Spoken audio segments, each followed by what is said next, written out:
Olá, olá, meu querido, minha querida! Seja novamente muito bem-vindo a essa fantástica e magnífica série Gestão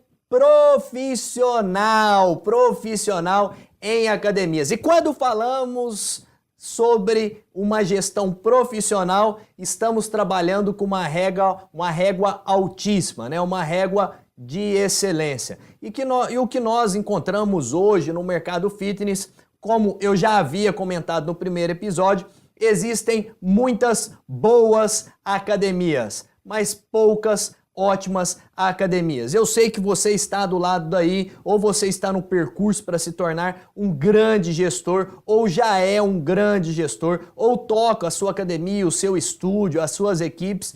Enfim, sabemos que uma coisa é certa: o bom é inimigo do ótimo. O bom é inimigo do ótimo. O que eu estou querendo lhe dizer? Estou querendo lhe dizer que uma gestão profissional, ela só é profissional quando ela é ótima, quando ela tem uma régua ótima. A maioria das pessoas passam pelas suas vidas, talvez procurando uma vida boa e não uma vida ótima, uma escola boa para os seus filhos e não uma escola ótima, uma administração boa e não uma ótima administração. Pessoas boas para se trabalharem e não pessoas ótimas. Por quê? Porque o ótimo exige muito esforço. E hoje eu quero trazer para você uma sacada para que neste contexto do trabalho sobre a grande excelência de maneira profissional, fiquemos atentos aos pilares que levam uma empresa do bom ao ótimo, né? O que não precisa faltar.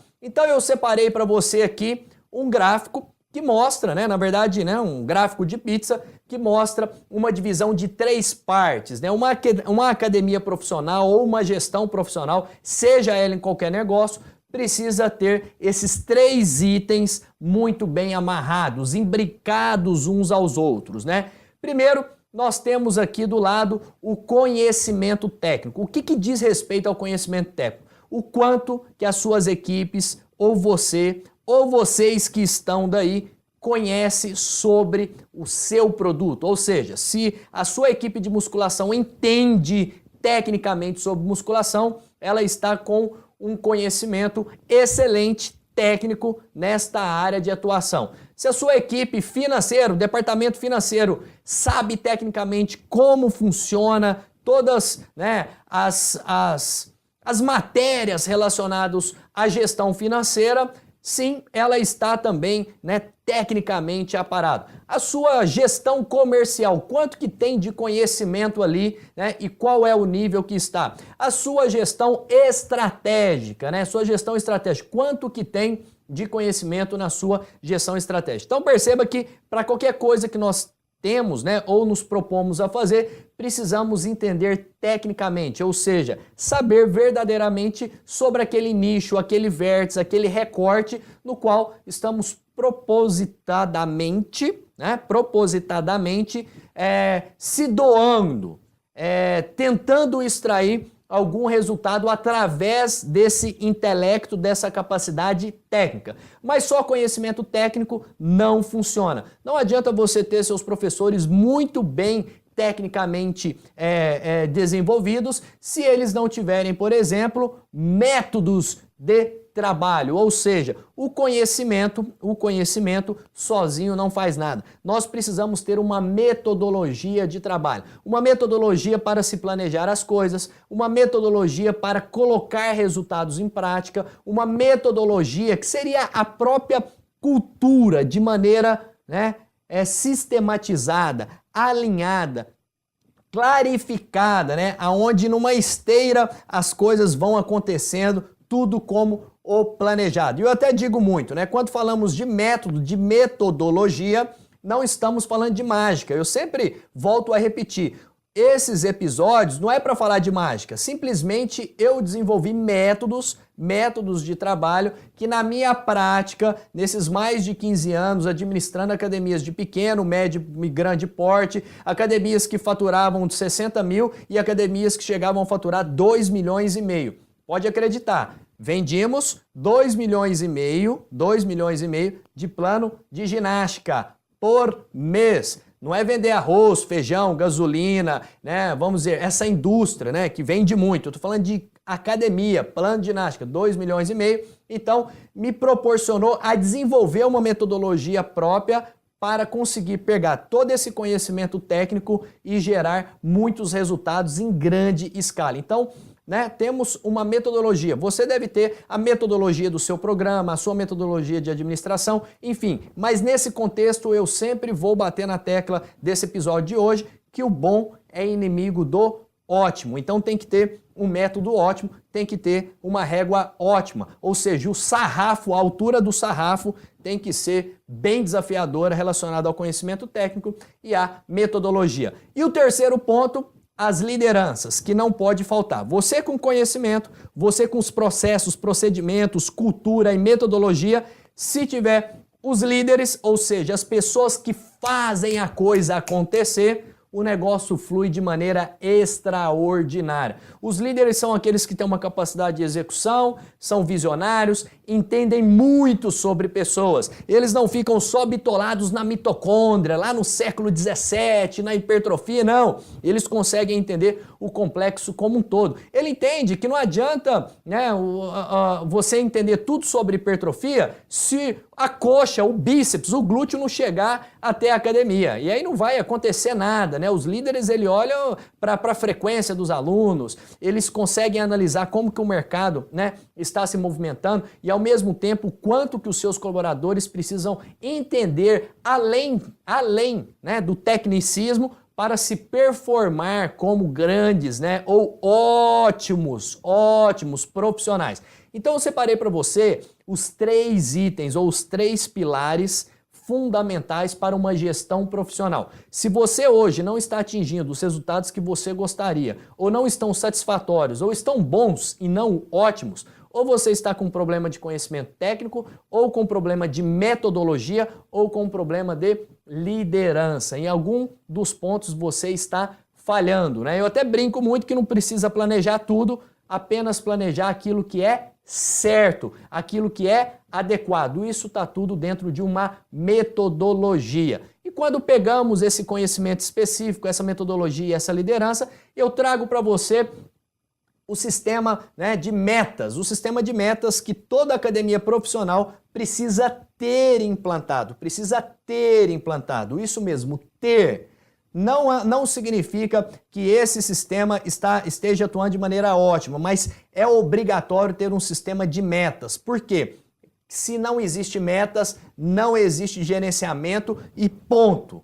Se não existe metas, não existe gerenciamento e ponto. O que são metas? Metas são sonhos com datas marcadas e toda empresa tem que atuar sobre um programa de metas, porque a meta, ela não é só um alvo a ser atingido, é ela que eleva o conhecimento, é ela que constrói a cultura, é ela que gera a realização e os resultados, tangíveis e intangíveis. Perceba para você ver, quando você coloca uma meta a ser atingida, o que acontece, né, neste contexto, né, no qual você está hoje? Você irá buscar atingir essa meta que foi estabelecida. E para você buscar e atingir algo que você ainda não atingiu, você precisará se desenvolver. Eu até nas minhas consultorias pergunto para os donos de academias tal, o porquê que o seu custo não é 10% abaixo do que é hoje.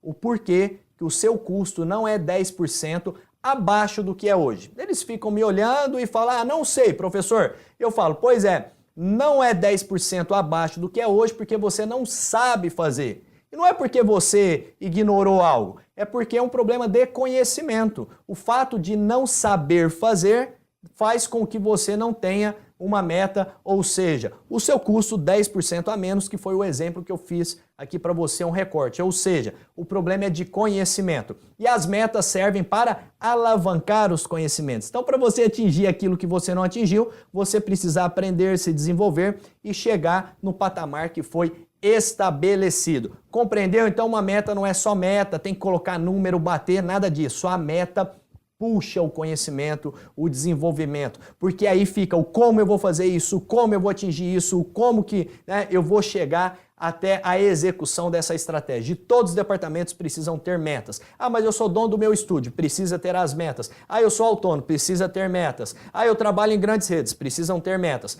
E eu separei para você quais são as metas crucialmente importantes que você vai ter que olhar para o seu negócio e pensá-las sobre elas e construir planos sobre elas, metodologias sobre elas, para que você atinja resultados jamais esperados. Perceba, meu querido e minha querida, se você atuar de maneira profissional, coisas incríveis podem acontecer no seu negócio. Acontecer não no sentido só financeiro, mas em todos os níveis. Você estará atuando de maneira profissional. E aí, temos aí a separação das 4 principais metas. As 4 que serão desdobradas em outras metas, porque tem que ter um sistema de desdobramento, né? Então, é muito importante você parar e visualizar agora, por exemplo, qual o número de alunos que você tem hoje. Olha o grau de reflexão, é a primeira meta, número de alunos que você tem hoje. Há 12 meses atrás, quantos alunos você tinha nessa mesma época? Olha que legal, cresceu, decresceu, tá a mesma coisa? Alunos novos, quantos alunos novos entraram hoje? Quanto que era o seu faturamento há 6 meses atrás? Quais são as suas metas para os próximos 3 meses, 6 meses, 12 meses? A meta de alunos ativos, que está imbricada diretamente com o seu faturamento, né? Por exemplo, se você pegar o ticket médio hoje, que é um indicador, o que é o ticket médio? Vamos fazer um parênteses. É a média do total de alunos pagantes que você tem hoje no seu negócio. Ou seja, você tem 10 pessoas lá, cada um paga mais ou menos um valor. Qual é a média total desses alunos? Aí você tem o ticket médio. Vezes o número de alunos ativos, você chega numa estimativa de faturamento. Professor, mas para que serve isso? Serve a hora que você for calcular a taxa de ocupação versus ticket médio, versus utilização do ativo, versus performance, versus a relação, né, se você está tomando prejuízo ou não, né, porque a gente controla um fluxo na sala de musculação, a gente controla o fluxo de alunos na sala de ginástica, nós controlamos esses alunos ativos vezes o ticket médio, vezes o tamanho do seu negócio, né? Então tem todo um sistema de desdobramento. Bom, mas lembrando, você precisa saber de cor e salteado quantos alunos você tem hoje, quantos você teve no passado e quantos você está buscando a atingir, curto, médio e longo prazo. Segunda meta crucialmente importante, cancelamentos, saídas de alunos. Olha que legal, quantos alunos em média saem da sua academia por mês? Por mês. Se você tem uma perda de 50 alunos por mês, em um ano, né, 10 meses, por exemplo, você terá uma perda de 500 alunos. Em um ano, 600 alunos. A pergunta é, quantos alunos ativos você tem? Ah, eu tenho 600 e perco uma média de 50 por mês. Nossa, então a cada ano que se passa, você precisa colocar uma outra academia para dentro? É isso que você está me dizendo? Nossa Senhora, 50 alunos vezes o valor do ticket médio, vezes os 12 meses, quanto de dinheiro talvez que você estaria deixando de ganhar, né? Então é preciso controlar e montar estratégias para que a sua empresa não vire um balde furado aonde, né, os alunos vão saindo, né? Você é muito bom, né, para abrir a porta da frente, mas esquece a porta dos fundos abertas e aí os alunos vão saindo. De maneira já consecutiva, nós temos a terceira meta, que é a meta de retenção. O que é a meta de retenção? É você visualizar e estratificar, tentando entender quantos alunos estão fidelizados com você, que aderiram aos seus programas, que estão fiéis ali. Ou seja, uma meta de retenção de 12 meses. 12 meses.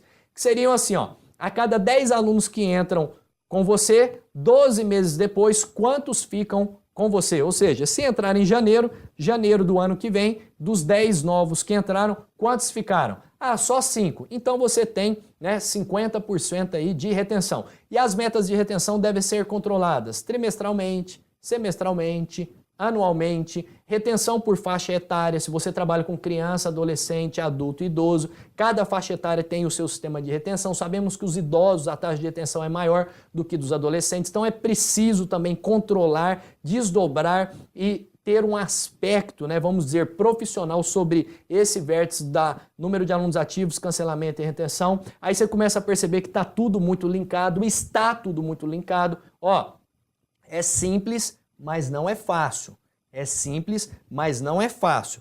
E a última meta ali, a meta de folha de pagamento, né? Eu digo muito que custo é igual unha, você marcou bobeira, cresce, tem que ir lá e tem que cortar de novo. Então, um centro de custo é necessário para você avaliar o seu negócio e ver na prática mesmo essa folha de pagamento, se ela está sendo alinhada de acordo com o número de alunos. Ou seja, se o número está caindo, você tem que mexer nas metas da folha de pagamento. Se está subindo, provavelmente a folha de pagamento irá subir e você precisa ter um piso para cada tipo de folha de pagamento, né? E aí, nesse contexto todo, há um desdobramento muito louco em cima de todos esses indicadores aqui, que eu separei só os principais, né? Desde alunos ativos, encerramentos, controle de meses não utilizados, ticket médio, alunos que vão iniciar, bolsistas, sistema de bloqueio, caixa, faturamento, enfim. É necessário ficar com o olho no gato e o olho no peixe referente a todas essas metas. Isto é uma metodologia para que você consiga administrar de maneira profissional a sua academia, o seu negócio, o seu estúdio, a sua assessoria. Ter o conhecimento técnico, ter um método de resultados e ter pessoas fantásticas que façam essa roda girar e façam a coisa acontecer. E acredite, é um pouco a mais de esforço, é de maneira profissional, mas os resultados compensam de maneira extraordinária, ao ponto de você perceber que nunca talvez chegou a pensar onde você poderia chegar, né? A maioria dos donos de academias, os empresários, tá? Ficam se lamentando, né? Lamentando por que abriu a concorrente X, Y, Z, enquanto sabemos que apenas 4% da população se encontra penetrada dentro de nossas academias. E tem lá 95% a 96% do mercado esperando alguém fazer alguma coisa ou criar algo profissional para que eles adentrem ou chegue, né, dentro dessas ofertas, dessas oportunidades, desses produtos, enfim, desses modelos de negócio e consumam. Tem pessoas desesperadas querendo consumir. Bom, espero ter te ajudado aqui, né, com esses 3 pilares de uma gestão profissional de academias. É algo que eu fiz na prática, que funcionou, experimentei durante anos e anos e consegui construir empresas, né, que saíam do zero a patamares profissionais. Lembrando que é simples, mas não é fácil. Então, te encontro no próximo episódio dessa magnífica série da gestão profissional em academias. Meu nome é Leonardo Peracini e estou aqui tentando dar o meu máximo para que eu e você consiga cada vez mais polarizar, frutificar, né, esse magnífico mercado que é o mercado fitness, que ainda está gatinhando em nosso país e que é necessário, né, de maneira urgente, tirar a maioria dos negócios da posição amadora para uma posição profissional. Tá certo, meu querido, minha querida? Nos encontramos então no próximo episódio.